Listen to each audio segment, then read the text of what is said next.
আজকের এই এপিসোডের প্রথম যে ঘটনাটি, এই ঘটনাটি আমাদেরকে যিনি পাঠিয়েছেন তার নাম আরিফুল ইসলাম সোহাগ।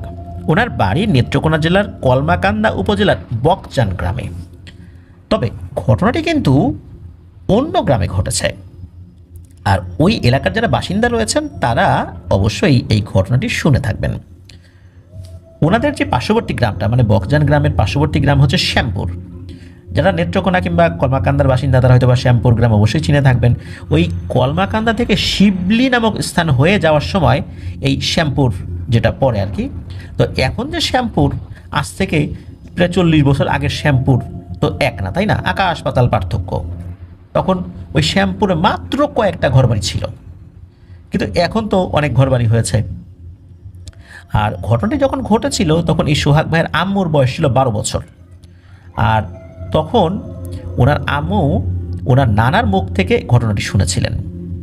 আর শুরুতে তো বললাম ওই শ্যামপুর গ্রামে তখন ওই রকম কোনো ঘরবাড়িও ছিল না। আর ওই গ্রামের একদম শেষ কোণে একটা বাড়ি ছিল। ওই বাড়িটার যিনি কর্তা ছিলেন তার নাম হলো রমিজ মিয়া। আমরা রমিজ ভাই বলে সম্বোধন করব। তো ওই রমিজ ভাইয়ের মা বাবা কেউই ছিলেন না, উনি একা ছিলেন। আর একা একাই উনি গ্রামে বেড়ে উঠতে লাগলেন, বিভিন্ন মানুষের কাজ করে দিতেন, টুকটাক যা পেতেন জমাতেন। ওই রকম যে অভাব অনটন ছিল বিষয়টা এরকম না, তবে উনি একা একা ছিলেন আর কি, ওরকম আত্মীয় স্বজন ওনার ছিল না। তো উনি যখন প্রাপ্তবয়স্ক হলেন তখন এই রমিজ ভাই বিবাহ করলেন। আর বিয়ের বছরখানেক যেতে না যেতেই রমিজ ভাইয়ের ঘরকে আলোকিত করে একটি পুত্র সন্তান জন্মগ্রহণ করেন। মোটামুটি ভালোই যাচ্ছিল দিনকাল। আর ওখানে তো উনি বিভিন্ন ধরনের কাজ করতেন, কৃষিকাজই মূলত বেশি করতেন আর কি। আর সন্ধ্যার পরে আবার দেখা যেত যে উনি কোনো কোনো ক্ষেত পাহারা দেওয়ার কাজ করতেন, তবে সারা রাত ধরে দিতেন না, যেহেতু ওনার স্ত্রী একা, বাচ্চাটাও ছোট। এই জন্য উনি পাহারা দিয়ে একটা পর্যায়ে চলে আসতেন, রাত 11টা-12টা পর্যন্ত পাহারা দিতেন, এরপর বাড়িতে চলে আসতেন।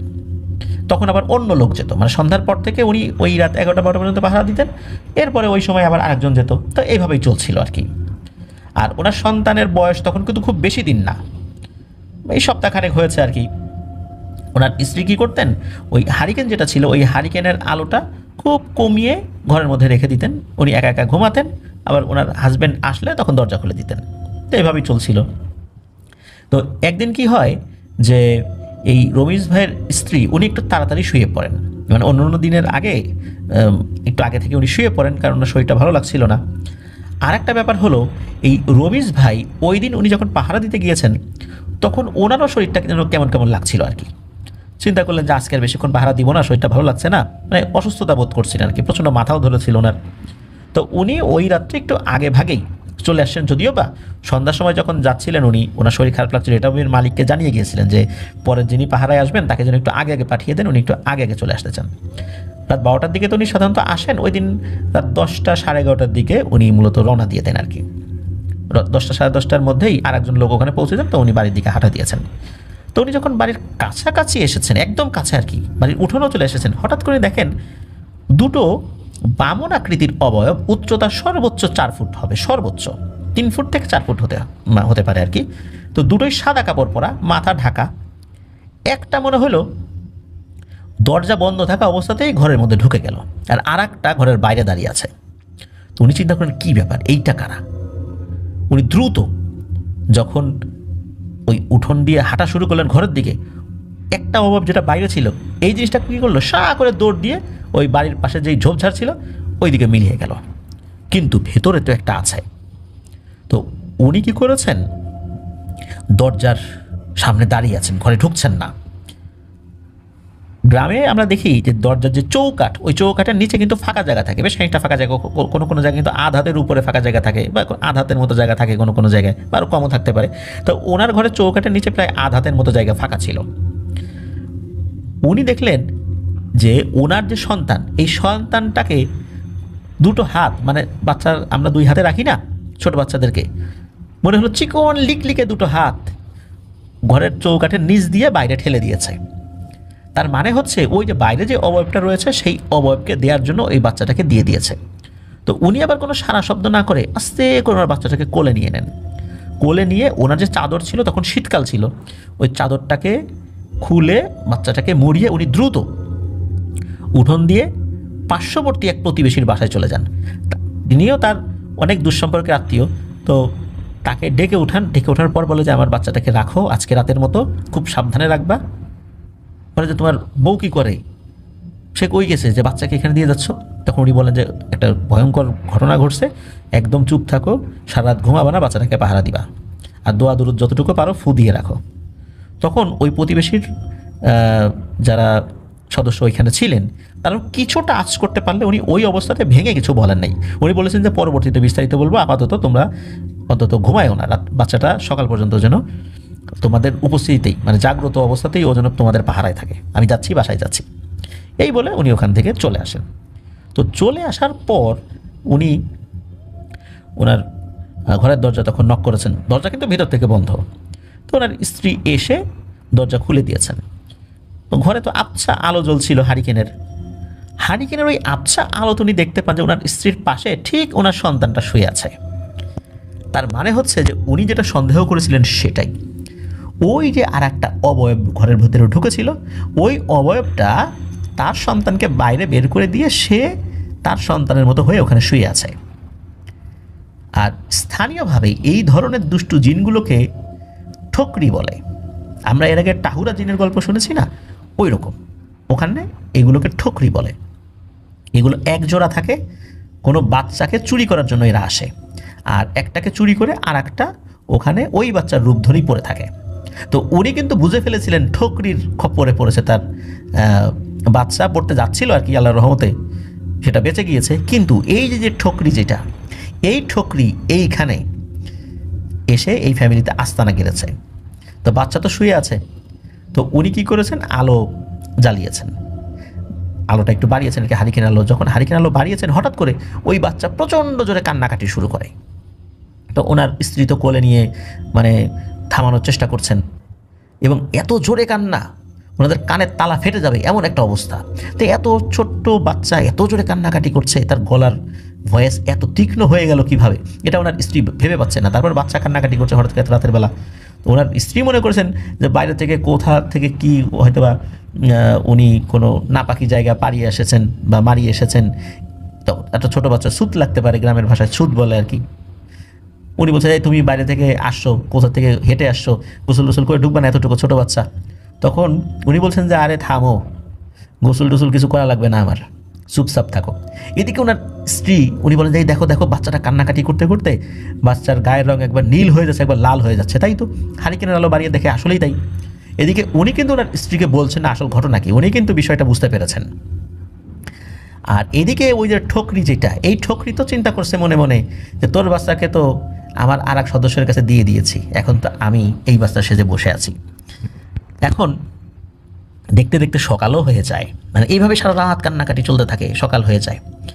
তো সকাল হয়ে যাওয়ার পর তখন ওই বাচ্চার কান্না থামে, সে ঘুমাচ্ছে দিব্যি। তখন ওনার স্ত্রীকে বলে যে তুমি একটু অপেক্ষা করো, আমি একজন কবিরাজ ডেকে নিয়ে আসি। তখন উনি কী করেছেন, মানে রমিজ ভাই দ্রুত একজন কবিরাজকে ডেকে নিয়ে আসছেন। তো কবিরাজকে ডেকে নিয়ে আসার পর কবিরাজকে তো উনি পথের থেকেই বলেছেন যে কবিরাজ মশাই এই ঘটনা, এই ঠোকরিটারে কিন্তু ধরছি, আর আমার বাচ্চা নিরাপদে আছে, আমার আর এক প্রতিবেশীর বাড়িতে রেখে আসছি। তো কবিরাজ বলেছে চলো আজকে এই ঠোকরিটার সায়স্তা করব। কবিরাজ আসছে, আসার পরে বলতেছে যে দ্রুত একটা পিতলের বড় পাতিল গোছাও, আর 7টা গাছের 7টা পাতা গোছাও, আর পানি গরম করো ওই পিতলের পাতিলে। তো পিতলের পাতিলে তো পানি গরম করা শুরু হয়ে গেছে, আর বলেছিলেন যে এই পানিটা হবে 7 ঘাটের পানি। তো দ্রুত সেই পানিও গোছানো হয়ে যায়। বাড়ির উঠোনেই এই পিতলের এই বিশাল পাতিলে 7 ঘাটের পানি ফুটানো হচ্ছে, তার মধ্যে 7 গাছের 7টা পাতা দিয়ে দেওয়া হয়েছে, পানি টকবক করে ফুটছে। এখন এই দৃশ্য যখন ওই যে কোলে থাকা বাচ্চা টের পেয়েছে, সেও আরও জোরে চিৎকার চেঁচামেচি করছে। এদিকে ওই রমিজ ভাই তার স্ত্রীকে বলে উঠেছে যে এই তোমার বাচ্চাটা দাও, আমার কোলে দাও। এখন রমিজ ভাইয়ের স্ত্রী আর বাচ্চা করে দিবে না। রমিজ ভাইয়ের স্ত্রী চিন্তা করেছেন যে বাচ্চা করে দিলে এখন এই বাচ্চাটাকে হয়তোবা এই গরম পানির মধ্যে নামিয়ে দেবে। তো উনি তো দিতেছেন না, আমি আমার বাচ্চাকে দেবো না, এই কবিরাজ আপনি চলে যান, আমার বাচ্চার কিছু হয় নাই। আর কবিরাজও মিটমিট করে হাসে, তার হাজব্যান্ডও মিটমিট করে হাসে। কিন্তু এই রমিজ ভাইয়ের স্ত্রী তো বুঝতে পারছেন আসলে রহস্যটা কি। একটা পর্যায়ে রমিজ ভাই কী করছেন, রমিজ ভাইয়ের স্ত্রীর কোল থেকে এক হ্যাঁচকা টানে ওই বাচ্চাটাকে নিয়েছেন, নিয়ে মানে ছুঁড়ে মেরেছেন ওই কবিরাজের কাছে। কবিরাজ খপ করে যখন ধরছে তখন সকলের সামনে ওই বাচ্চাটা কথা বলা শুরু করছে, বলছে যে এরে আমার স্যার, এরে আমার স্যার, আর আসবো না, আর আসবো না রে, আমি আর আসবো না। তখন উপস্থিত যে সমস্ত লোকজন ছিল, এটা দিনের বেলায় হচ্ছে এই ঘটনা, বিশেষ করে মহিলা সদস্য যারা ছিল তারা তো চিৎকার দিয়ে ওইখানে কেউ কেউ জ্ঞান হারিয়ে ফেলেছেন, কেউ কেউ দৌড়ে চলে যাওয়ার চেষ্টা করছেন। তখন আবার কবিরাজ বলেছে, খবরদার এই বাড়ির সীমানার কেউ বাইরে এখন কেউ যাবেন না, যদি কেউ যান তার পরিবারেও কিন্তু এই ঠকরি আক্রমণ করবে, কারণ একটা তো এখনো বাইরে আছে, ও কিন্তু আক্রমণ করবে, কেউ বাইরে যাবেন না। এই কথা শোনার সাথে সবাই যে যার জায়গায় দাঁড়িয়ে যান এবং দেখতে থাকেন সাহস করে যে কী হয়। তো ওই ঠকরি যেটা তো বলেই যাচ্ছে যে আমাকে ছেড়ে দে রে, আমাকে ছেড়ে দে, আমি চলে যাবো রে, আর আসবো না আমি, আমারে মাফ করে দে। তো এইগুলো বলতে বলতেই ওই মানে ঠকরি যেই বাচ্চার রূপ ধরেছিল, ওই বাচ্চাটাকে একদম পিতলের যেই বড় গামলায় পানি ফুটানো হচ্ছিল, ফুটন্ত পানির মধ্যে চুবান দেন, মানে পা ধরে চুবান দিয়ে অথবা 10 সেকেন্ড রাখার পরে আবার যখন উঁচা করেছে তখন সকলে দেখে যে ওইটা আর বাচ্চা নাই, ওইটা একটা কাক হয়ে গেছে। এরপরে আর একবার চুবান দেন ওই গরম পানিতে, ফুটন্ত পানিতে, দেখা যায় ওই কাকের শরীর থেকে পালক মাংস খুলে খুলে পড়ছে। এরপর ওই কাকের শরীরের ওই অংশগুলো ওই কবিরাজ একটা কাপড়ে পেঁচিয়ে নিয়ে যান। এরপর ওই রমিজ ভাইকে সহ অন্যান্য উপস্থিত সবাইকে বলেন যে এই যে পিশাচটি, এই পিশাচটি হলো মহিলা পিশাচ, আর পুরুষ যেটা আছে ও আর ভয়ে এখানে আসবে না, কারণ এই চুরির কাজগুলো মূলত মহিলা পিশাচগুলোই করে। আর যখন ওই কাজগুলো করছিলেন কবিরাজ, তখন কিন্তু দিনের বেলাতেই মনে হচ্ছে আশেপাশের গাছপালাকেও দুমড়ে মুচড়ে ভেঙে ফেলছিল আর কি, কিন্তু এরকম শব্দ হলেও গাছগুলো কিন্তু ঠিকঠাকই ছিল। তো যাই হোক, ইতোমধ্যে ওই প্রতিবেশীর বাসা থেকে আসল বাচ্চাটাকে নিয়ে আসা হয়। তো নিয়ে আসার পর তার মার কাছে দেয়া হয়।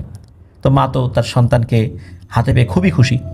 তো কবিরাজ এটাও বলে দেন যে এই ঠকরিগুলো খুবই মারাত্মক হয়, বাচ্চা চুরি করার বিষয়ে এরা খুব সিদ্ধহস্ত, এরা একবার নিয়ে গেলে ওই বাচ্চাটাকে খেয়ে ফেলে, সুতরাং খুব সাবধান।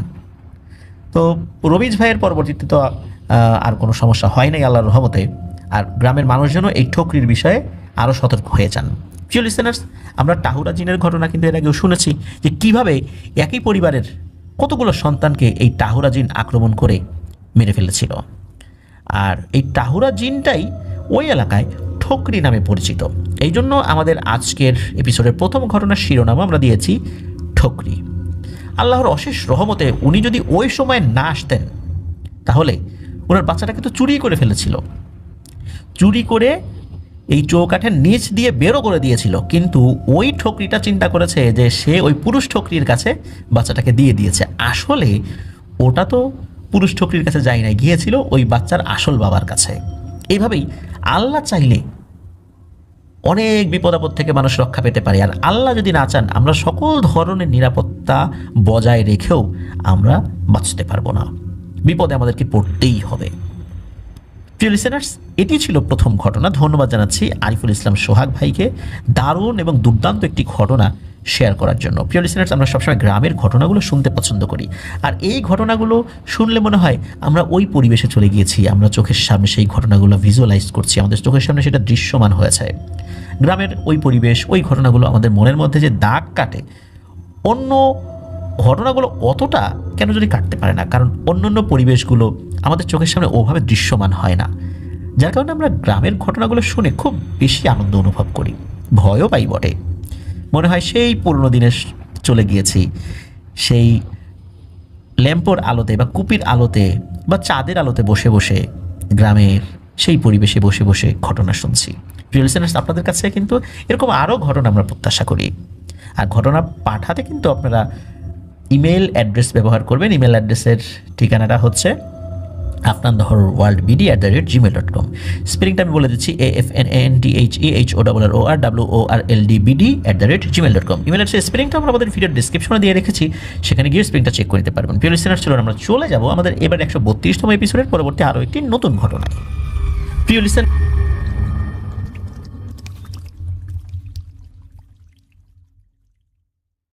প্রিয় লিসেনার্স, এখন যে ঘটনাটি আপনাদের সাথে শেয়ার করব, এই ঘটনাটি আমাদেরকে যিনি পাঠিয়েছেন তার নাম আতিক। ওনার বাড়ি নরসিংদী জেলার মনোহরদী থানার কাচিকাটা ইউনিয়নের দক্ষিণ বারুদিয়া গ্রামে। মূলত ঘটনাটি উনি একজন রেমিটেন্স যোদ্ধা ভাইয়ের কাছ থেকে সংগ্রহ করেছেন, যার নাম সাদিকুল। উনি মালয়েশিয়া প্রবাসী। ওনার বাড়ি নারায়ণগঞ্জ জেলার আড়াইহাজা উপজেলার নাগরাপাড়া গ্রামে। এই সাদিকুল ভাইরা কিন্তু 3 ভাই, শফিকুল, সাইফুল, সাদিকুল। এই ঘটনাটির ভিকটিম হচ্ছে শফিকুল ভাই। ঘটনাটি 2008 সালের দিকের। এই সাদিকুল ভাইয়ের বয়স তখন 9 কি 10 বছর হবে। আর শফিকুল ভাই তখন এলাকার একটি চায়ের দোকানে কাজ করত। লেখাপড়া করতো না, কারণ পরিবারের অবস্থা ওই সময় খুবই খারাপ ছিল। আর্থিকভাবে তারা খুবই দৈন্যদশার মধ্যে চলে গিয়েছিলেন, কারণ তার বাবা দুবাইয়ে গিয়েছিলেন। তো দুবাই যাওয়ার জন্য তো অনেক টাকা খরচ করে যেতে হয়েছিল। তো যার ফলশ্রুতিতে তখনও কিন্তু আর্থিক অবস্থাটা স্বাভাবিক পর্যায়ে আসেনি। যার ফলশ্রুতিতে এই যিনি শফিকুল ভাই, উনি একটি চায়ের দোকানে কাজ নিতে বাধ্য হয়েছিলেন সাময়িকভাবে। তো এই যে শফিকুল ভাই, উনি এলাকার একটা রাস্তার মোড়েই চায়ের দোকানে কাজ করতেন। তো বাড়ি থেকে মানে পায়ে হেঁটে 5 মিনিটের পথ। আর কাজ শেষে তার মা একে নিয়ে যেতে আসতেন, কারণ বয়স কম তো। আর বাড়িতে আসার পথে রাস্তায় একটা বাঁশঝাড় পড়তো। এই বাঁশঝাড়ের পাশেই ছিল আর একটা পুকুর পাড়। তো এই বাঁশঝাড় পুকুর পাড়টা বেশ পুরনো আর কি। বেশ কিছু ভয়ঙ্কর ঘটনা নাকি এই পুকুরকে কেন্দ্র করে ঘটেছে। তাছাড়া আরও বেশ বড় বড় কিছু গাছ ছিল এই রাস্তায়। দিনের বেলাতেই নাকি এই জায়গাটা অন্ধকার হয়ে থাকতো। তো তাই ছেলেকে নেয়ার জন্য মা চলে আসতো। তো প্রতিদিনই এরকম চলতো আর কি। একদিন কোনো এক কারণে এই শফিকুল ভাইয়ের মা শফিকুল ভাইকে আনতে যেতে পারেন নাই। তো শফিকুল ভাই তার মায়ের জন্য অপেক্ষা করেছেন দীর্ঘ সময়। তার মা না আসায় শফিকুল ভাই একাই বাড়ির দিকে রওনা শুরু করেছেন। আর ওই সময় তো অন্ধকার হয়ে গেছে, মূলত সন্ধ্যার দিকেই দোকান বন্ধ হয়ে যেত। তো সন্ধ্যার দিকে তার মা চলে আসতেন। তো সন্ধ্যার পরেও যখন অপেক্ষা করেছেন, তার মায়ের জন্য আসে না, এই জন্য উনি একা রওনা দিয়েছিলেন আর কি। তো মনে একটু ভয় নিয়ে একা একাই বাড়ির দিকে হাঁটা শুরু করেন আর কি। তো যখন শফিকুল ভাই বাসার কাছে আসেন, তখন তিনি ভালোভাবেই বাসার অতিক্রম করেন। এরপরই হঠাৎ করে পেছন থেকে একটা ভারী পুরুষ গলায় ডাক দেয়, এই শফিকুল। তখন শফিকুল ভাইয়ের একটু মনে স্বস্তি আসে যে এইবার একটা লোক পাওয়া গেল, হয়তো বা এলাকারই কেউ হবে। তো শফিক ভাই আবার ডাক্তার উত্তর নাই যে জি, এই বলে আবার পেছন দিকে তাকায়। তখন পেছন দিকে তাকিয়ে দেখেন কেউ নেই। এরপর উনি একটু ভয় পান যে কী ব্যাপার, এত অন্ধকারে কে আমাকে ডাকলো। তখন আবার বলে, কে ওখানে, কে ডাকলো? এরপর কোনো উত্তর আসে না। এরপর শফিকুল ভাই হাঁটা শুরু করেছেন, মানে আবার হাঁটা শুরু করেছেন। এরপর পেছন থেকে খিলখিল করে কে যেন হাসছে। তো উনি এবার আর পেছন দিকে পেছন দিকে তাকান নাই। এর কিছুক্ষণ পর আবার পেছন দিকে ডাক দেয়, এই শফিকুল। এইবার আর এই শফিকুল ভাই পেছন দিকে না তাকিয়ে বাড়িতে চলে আসে, কারণ বাড়িতে তো আসলে আসার পথটা 5 মিনিটের পায়ে হাঁটা পথ ছিল। কিন্তু এর মধ্যেই ঘটনাটি ঘটেছে। তিনি এই বিষয়টা আসলে কাউকে বলেন নাই, মনে করেছেন হয়তো বা কেউ তার সাথে মজা করেছে। কারণ চায়ের দোকানে কাজ করতে যখন গিয়েছেন, তখন অনেকে তার সাথে মজা করতো। বয়স কম তো, মনে করছেন হয়তো বা এই রাতের বেলা কেউ একজন ওই দিক দিয়ে আসছে, তার সাথে মজা করছে। তো বিষয়টা নিয়ে উনি কারোর সাথে আলোচনাও করেন নাই, একদম স্বাভাবিকভাবেই নিয়েছেন। তবে রাতের বেলা যদি হঠাৎ করে অন্ধকারের মধ্যে কেউ ডেকে ওঠে, একটু গা ছমছম তো করেই ওঠে, জাস্ট এতটুকুই হচ্ছিল, এছাড়া আর কিছু না। তো ওই দিন আবার শফিকুল ভাইয়ের মা মাছ রান্না করেছিলেন। তো সে মাছ আর তরকারি দিয়েই ভাত খায়। হঠাৎ রাতের বেলা রাত 2টা কি 3টার দিকে শফিকুল ভাইয়ের শরীরে খিঁচুনি শুরু হয়ে যায়। তো বাড়ির সবাই তো অবাক হয়ে যায় যে স্বাভাবিক ছেলে, হঠাৎ করে কী এমন হলো। তো ওই অবস্থাতেই এলাকার একজন হুজুরকে খবর দেওয়া হয়, উনিও রাতের বেলা এসে ঝাড়ফুঁক করে দেন। শফিকুল ভাই স্বাভাবিকও হয়ে যান। এরপর থেকে 2-3 দিন পর পর রাতের বেলা এভাবে শফিকুল ভাইয়ের খিঁচুনি হতো শরীরে। মূলত এরপরে মানে যেহেতু বারবার হচ্ছিল, তখন হুজুর সন্দেহ করেন এবং জিজ্ঞেস করেন যে আচ্ছা, তোমার সাথে কি কিছু হয়েছিল? তো সে তো কিছু মনে করতে পারে না, কী হবে, ওরকম ভয়ঙ্কর কিছু তো হয় নাই। তো অনেকক্ষণ সে চিন্তা করার পর বলে যে হ্যাঁ, এইরকম একটা ঘটনা ঘটেছিল, রাতের বেলা কে যেন দুষ্টামি করে আমাকে ডাক দিয়েছিল পেছন থেকে। তারপর হাসাহাসি করলো, আবার ডাক দিল, আমি আর কিছু দেখি নাই, আর পরবর্তীতে পেছন দিকে তাকায়ও নাই। তখন ওই হুজুর বলে, আচ্ছা তুমি কি ওই ডাকের উত্তর নিছিলা? তখন শফিকুল ভাই হ্যাঁ, আমি তো বলে যে হ্যাঁ, আমি তো উত্তর নিয়েছিলাম, প্রথম যে ডাকটা দিয়েছিল সেটার উত্তর নিয়েছিলাম। তখনই ওই হুজুর বলে ওঠে, সর্বনাশ হয়ে গেছে, তুমি যে ওই ডাকটার উত্তর নিয়েছো, এতে করেই একটা ভয়ঙ্কর সমস্যা ডেকে নিয়ে এসেছো। মূলত যেই দুষ্টু জিনটা তোমাকে ডাক দিয়েছিল সেই জিনটা ওই পুকুরেই থাকে। আর এই ধরনের রাতের বেলা ডাক শোনার পর যদি কেউ উত্তর নেয় তাহলে খুব ভয়ঙ্কর বিপদ চলে আসে। এটা তুমি অনেক বড় ভুল করে ফেলেছ। এখন শফিকুল ভাইয়ের মা বলছে তো ছোট মানুষ আসলে বুঝতে পারে নাই, এটা তো বড় মানুষও বুঝতে পারবে না, কিন্তু এখন কি করা যায়? তো হুজুর উনি ওনার মতো করে রুকিয়া করে দেন, তবে এতটুকু বলে দেন শফিকুল যেন কোনোভাবে পানিতে নেমে গোসল না করে, প্রয়োজনে সে পুকুরে যেতে পারে, মগ দিয়ে শরীরে পানি উঠিয়ে গোসল করবে, কিন্তু কোনোভাবে পানিতে সে নামতে পারবে না। এর অল্প কয়েকদিন পর হঠাৎ করেই এই শফিকুল ভাই বাড়ি থেকে নিরুদ্দেশ হয়ে যায়, কোথাও তাকে পাওয়া যায় না। অনেক খুঁজে না পেয়ে পরিবারের সদস্যরা ভেবেই নিয়েছিল তাকে হয়তোবা সেই পানির জিনে নিয়ে গেছে। তো ওই হুজুরও কোনো তথ্য দিতে পারেন নাই। বেশ কিছুদিন যাওয়ার পর হঠাৎ করে একদিন ভোরবেলা শফিকুল ভাই বাড়িতে চলে আসেন। তো সবাই তাকে দেখে তো মহা খুশি, কিন্তু শফিকুল ভাই যে কোথায় ছিলেন এই কয়েকদিন এটি উনি না বলতে পারেন না। উনি আবার আগের মতোই স্বাভাবিকভাবে জীবনযাপন করছে, সে চায়ের দোকানে যায়। তবে কয়েকদিন যাওয়ার পর আর উনি চায়ের দোকানে যান নাই কাজ করার জন্য, কারণ আবার যদি পথে কোনো বিপদ হয়। তো একদিন কি হয়, বাড়ির কিছু কাজ শেষ করে শফিকুল ভাই কী করেছেন, পুকুরে গোসল করতে গিয়েছেন। তো এখন পুকুরে গোসল করতে যাওয়া তো ওনার জন্য নিষেধ ছিল। তো উনি তো মগ যদি কখনো যান মগ দিয়ে পুকুর থেকে পানি উঠিয়ে গোসল করেন, আর অন্যান্য সময় কলপাড়ে গোসল করেন। ওই পুকুর ঘাটটা বাঁধানো ছিল, সবাই আসতো ওই পুকুরে গোসল করতে। তো দিনের বেলা শফিকুল ভাই গিয়েছেন, চিন্তা করছে এখন আর কি হবে। তবে ওই দিন কি মনে করে আসলে উনি মগটা আর হাতে করে নেন নাই, প্রতিদিনই তো নেন, আজকে আর নেন নাই।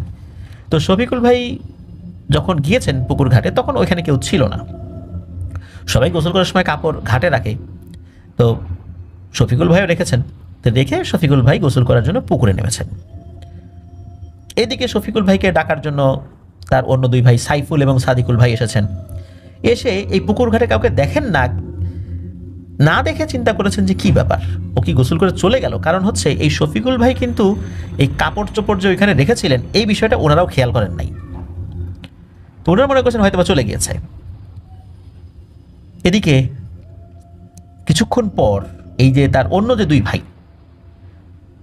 চিন্তা করেছেন যে ওই ভাই মনে হয় চলে গেছে। তো বাড়িতে যাওয়ার পর তারা মানে শুনেছেন যে না শফিকুল ভাই এখনো আসেন নাই। তো উনি চিন্তা করছেন হয়তো দুই ভাইকে দেখে পানিতে ডুব দিয়েছে, খেলা করছে। তো ওনারাও আবার গোসল করার জন্য লুঙ্গি গামছা এগুলো নিয়ে আবার পুকুর পাড়ে যখন গিয়েছেন তখন দেখেন শফিকুল ভাইয়ের কাপড় চোপড় ওখানে রাখা, তার মানে হচ্ছে শফিকুল ভাই তখনও পুকুরে আছেন, কিন্তু ওনারা শফিকুল ভাইকে দেখতে পাচ্ছেন না। এদিকে দুই ভাই ওনারা দুজন পুকুরে নেমেছেন। নামার পর এই সাইফুল ভাইয়ের পায়ে কিছু একটা টাচ লাগে। তো উনি একটু পা দিয়ে টাচ করে আবারও দেখছেন যে মানুষের পায়ের মতো কিছু একটা লাগে বা মানুষের শরীরের মতো কিছু একটা লাগে। তো উনি ভয় পেয়ে পুকুর পাড়ের উপরে যারা কয়েকজন ছিলেন তাদেরকে ডাকেন যে এই দেখে এদিকে আসেন তো, নিচে মনে হয় মানুষ আছে। কিন্তু ওনারা দুইজনে তো ছোট ছিলেন, ছোট বলে কেউ বিশ্বাস করছিল না, চিন্তা করছেন হয়তো বা ওই পুকুরের নিচে কাদার মধ্যে ডাল থাকে না, এরকম কোনো কিছুর সাথে তো পা লেগেছে এরকম বলছে। কিন্তু বারবার বলতেছে। এদিকে অন্য ভাইও সেও এখানে গিয়ে পা দিয়ে টাচ করে দেখেছে যে হ্যাঁ ওখানে মানুষের মতো কিছু একটা লাগে। তখন 2-3 জন আসে, তারা পুকুরে নামে। আর যেই জায়গাটাতে ওনাদের পায়ে টাচ লাগছিল ওই জায়গাটাতে যখন ওই লোকগুলো যান তখন ওইখানে একটা মানুষের অস্তিত্ব তারা বুঝতে পারেন। তারা যখন ডুব দিয়ে ওই বডিটাকে তুলেছেন, তোলার পরে দেখা যায় এটা আর কেউ না, এটা শফিকুল ভাই। নিজের ভাইকে এই অবস্থায় দেখে সাইফুল ভাই আর সাদিকুল ভাই কান্নায় ভেঙে পড়েন। এলাকায় ছড়িয়ে পড়ে এই শফিকুল ভাইয়ের এই অবস্থার কথা। তাকে তোলা হয় পানি থেকে, তার পেটে চাপ দিয়ে 1 ফোঁটা পানিও কেউ বের করতে পারেনি। তার মানে পানিতে আসলে ডুবে সে মারা যায় নাই, তবে পানির মধ্যেই সে মারা গিয়েছিল। তার পেটে 1 ফোঁটা পানি নাই কেন? তার দাফন কাফন শেষ করা হয়। এদিকে ছেলের মারা যাবার খবর পেয়ে তার বাবা বাড়িতে আসেন, তবে ছেলের শেষ দেখাটা দেখতে পারেন নাই, কয়েকদিন পরে আসতে পেরেছিলেন।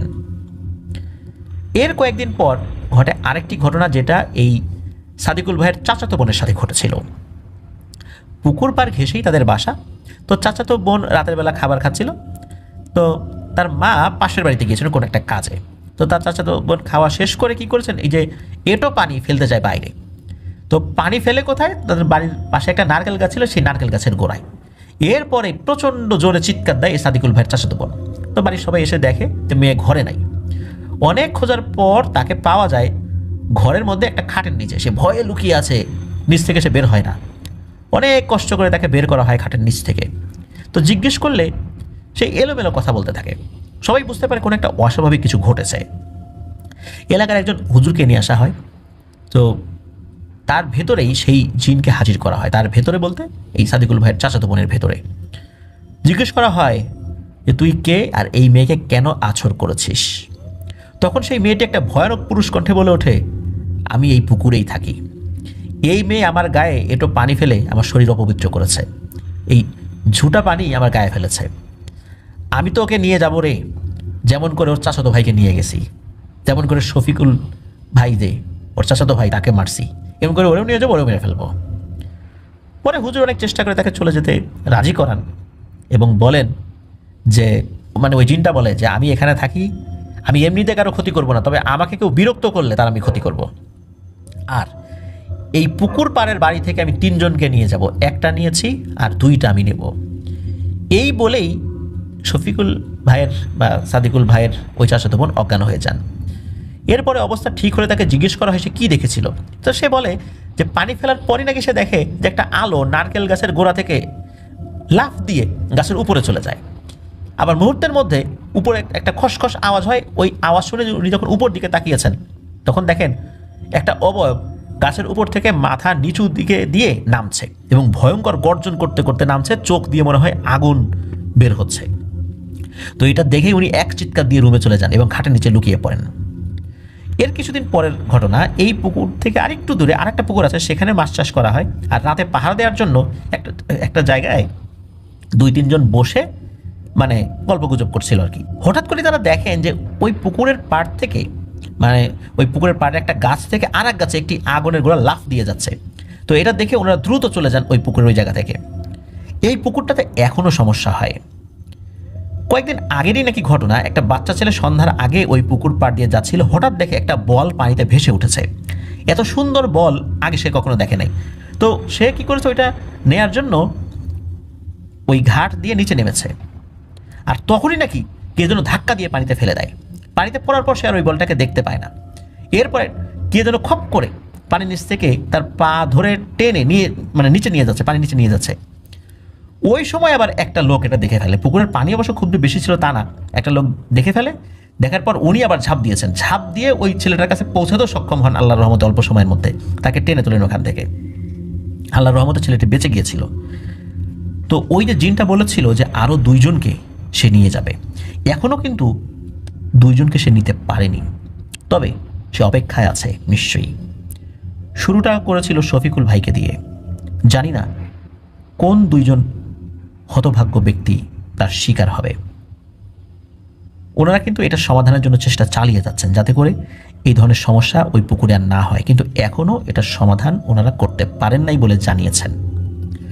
প্রিয় লিসেনার্স, এটি ছিল ঘটনা। তবে আমরা আশা করব এই সমস্যার সমাধান যেন দ্রুত হয়ে যায় আল্লাহর ইচ্ছায়, আর কোনো ধরনের প্রাণহানি যেন ওই জায়গায় না ঘটে। আপনারা অনেকে চিন্তা করতে পারেন যে আসলে কি উদ্দেশ্যে এই ধরনের ঘটনাগুলো এই জিনেরা ঘটায়। মূলত এরা এই ধরনের ঘটনা ঘটানোর মাধ্যম দিয়ে বলি নেয়। যে যত বেশি বলি নিতে পারবে, জিন সমাজে তার গুরুত্ব মর্যাদা তত বেশি বাড়বে, শক্তিও বাড়বে। আর এই কারণেই মূলত নিরীহ মানুষদেরকে তারা টার্গেট বানায়। আর যদি কোনো মানুষের একটা দোষ খুঁজে পায় তাহলে তার কোনো কথাই নেই। আল্লাহ আমাদেরকে হেফাজত করুন। ধন্যবাদ জানাচ্ছি আতিক ভাইকে এমন একটি ঘটনা আমাদের সাথে শেয়ার করার জন্য। প্রিয় লিসেনার্স, চলুন আমরা চলে যাব আমাদের এবারে 132তম এপিসোডের পরবর্তী আরও একটি নতুন ঘটনায়। প্রিয় লিসেনার্স,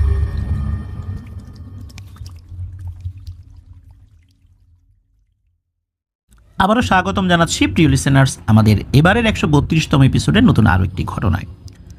এখন যে ঘটনাটি আপনাদের সাথে শেয়ার করব, ঘটনাটি আমাদেরকে যিনি পাঠিয়েছেন তার নাম মোহাম্মদ রবিন। উনি একজন রেমিটেন্স যোদ্ধা ভাই, বর্তমানে সৌদি আরবে রয়েছেন। ওনার বাড়ি কুমিল্লা জেলার বুড়িচং উপজেলায়। সঙ্গত কারণে ইউনিয়ন এবং গ্রামের নাম আমরা বলতে পারছি না, যদিও বা উনি আমাদেরকে সেটা জানিয়েছেন। কেন জানাতে পারলাম না, ঘটনাটি শেষ করার পর আপনারা সকলেই বুঝতে পারবেন ইনশাল্লাহ। ঘটনাটি ঘটেছিল 2016 সালের সেপ্টেম্বর মাসে। উনি তখন ক্লাস 10-এ পড়েন। আর ঘটনাটি ঘটে ওনাদের স্কুলের সামনে একটি শতবর্ষী বটগাছ রয়েছে, যেটা এখনও আছে, সেটাকে কেন্দ্র করে। তখন সেপ্টেম্বর মাস, আর মাস 5 পর ওনাদের এসএসসি পরীক্ষা।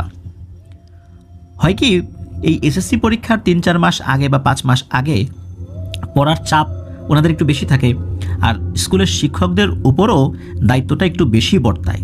এই কারণে স্কুল শেষ করার পর টিচাররা তারা বাড়িতে গিয়ে বা যাদের বাড়ি কাছাকাছি আছে তারা দ্রুত গিয়ে কিছুটা বিশ্রাম নিয়ে আবার স্কুলে চলে আসেন। সন্ধ্যার পর কোচিং করানো হয় রাত 10টা পর্যন্ত, সন্ধ্যা 6টা থেকে রাত 10টা পর্যন্ত। এই সময়টা তারা কোচিং করান যাতে করে এই স্টুডেন্টরা পরীক্ষা ভালো করতে পারে।